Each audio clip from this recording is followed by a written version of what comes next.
Maka Sayyidina Umar berkata kepada para sahabat Rasulullah, apakah kalian tidak membaca ayat suci Al-Quran yang Allah telah berfirman, wala ta'khuzkum bihima ra'fatun fi dinillah, dan janganlah kalian merasa kasihan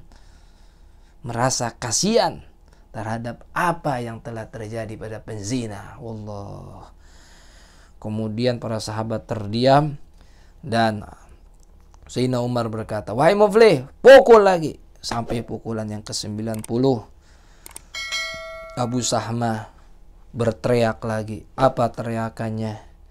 Menyeru dengan suara yang sangat kencang. Assalamualaikum ya ashaba Rasulillah. Salam sejahtera untuk kalian wahai sahabat Rasulullah. Salam ini adalah salam perpisahan dan aku tidak akan kembali lagi sampai hari kiamat. Maka ketika itu para sahabat Nabi Muhammad SAW yang ada di Masjid Nabawi pada nangis terseduh-seduh, semuanya pada nangis. Faqala Umar, maka berkata Sayyidina Umar, idrib ya muflih. Pukul lagi wahai muflih. Pukul lagi wahai muflih. Pukul lagi wahai muflih. Sampai tersisa daripada sisanya. Tersisa sehingga 100 pukulan.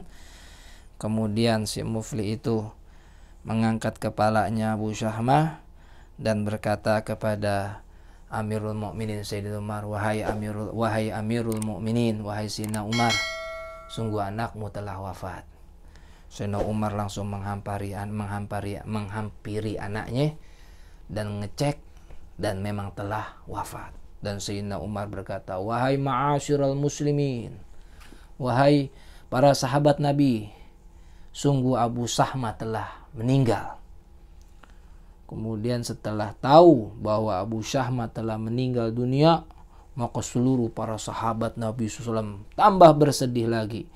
Dan ketika itu datang istrinya Umar bin Khattab, ibu dari Abu Shahmah, meratap dan mendekat dan memeluk daripada tubuh anaknya Abu Shahmah dan berkata kepada Abu Shahmah, selamat, selamat, wahai anakku, selamat engkau dan aku titipkan dirimu kepada Allah Subhanahu wa ta'ala. Subhanallah, ibunya tuh begitu ngomongnya itu.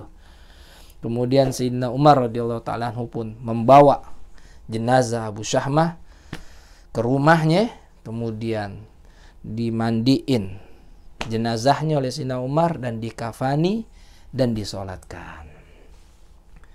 Setelah itu selesai kejadiannya, berkata Ibn Abbas radhiyallahu ta'ala anhu, yaitu Abdullah bin Abbas radhiyallahu ta'ala anhuma, dia bilang bahwa Sayyidina Abdullah bin Abbas dalam tidurnya mimpi Rasulullah SAW, dan Rasulullah SAW wajahnya seperti bulan purnama.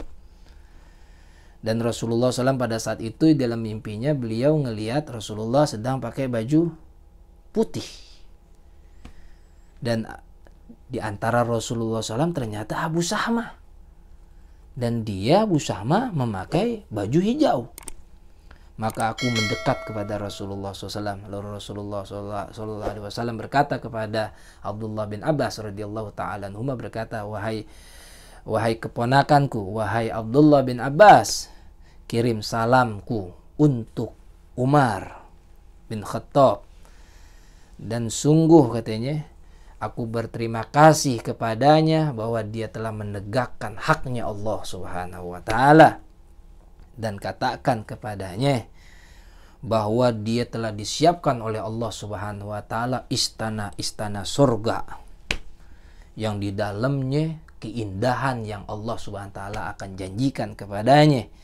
Dan bilang kepadanya bahwa anaknya nih Abu Shahmah, dia sekarang ini telah di makom, telah di derajat orang-orang yang siddiqin, orang-orang yang siddiq, dan kelak dia nih Abu Shahmah akan masuk ke dalam surga bersamanya. Subhanallah. Sampai di pagi hari, kemudian Abdullah bin Abbas radhiyallahu taala anhuma datang ke Masjid Nabawi, kemudian didatengin Sayyidina Umar radhiyallahu taala anhu, itu ada di para sahabat Nabi sallallahu alaihi wasallam. Sedang ngapain nih? Ya sedang menerangkan beberapa pelajaran-pelajaran ilmu kepada para sahabat.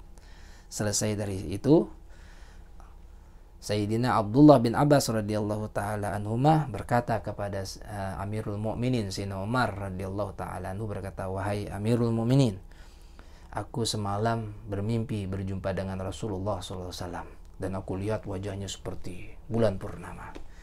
Dan aku melihat Rasulullah memakai baju putih, dan di sebelah Rasulullah SAW anakmu Abu Sahmah memakai baju hijau.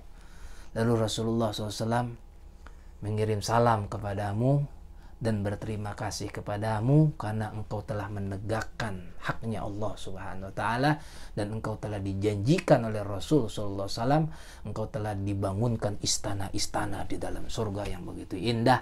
Dan anakmu Abu Sahmah, Rasulullah SAW bilang bahwa anakmu Abu Sahmah ini adalah di derajat para siddiqin." Demikianlah pemirsa kabar-kabar yang dirahmati oleh Allah Subhanahu wa taala daripada kisah anaknya Amirul Mukminin Sayyidina Umar bin Khattab radhiyallahu taala anhu, yaitu Abu Sahmah yang telah berbuat zina lalu dihukum oleh ayahnya ketika wafat, dan Nabi Shallallahu alaihi wasallam memberikan kabar gembira untuk ayahnya, seorang presiden, pemimpin yang menegakkan haknya Allah Subhanahu wa taala, yang tidak mempunyai belas kasihan terhadap anaknya yang telah terjerumus di dalam jurang kehinaan, yaitu perzinahan. Akan tetapi dengan redha dan ikhlasnya akan hukumnya Allah Subhanahu wa taala, Allah Subhanahu wa taala mengangkat derajat Amirul Mukminin Sayyidina Umar bin Khattab radhiyallahu taala anhu, dan mengangkat derajat anaknya Abu Sahmah, dan kelak kata Rasul SAW, anaknya Abu Sahmah berada di dalam derajat para siddiqin. Siapa itu siddiqin? Orang-orang yang benar-benar bersungguh-sungguh untuk mendekat kepada Allah dan Rasulnya. Mudah-mudahan cerita ini menjadi inspirasi kita dan menjadikan suatu pemikiran yang baik untuk diri kita, agar kita menegakkan hak-haknya Allah Subhanahu wa taala di dalam rumah tangga kita dan masyarakat kita, dan mudah-mudahan Allah memberikan taufik dan kekuatan untuk kita semuanya. Billahi taufik wal hidayah, wal afu minkum, wassalamualaikum warahmatullahi wabarakatuh.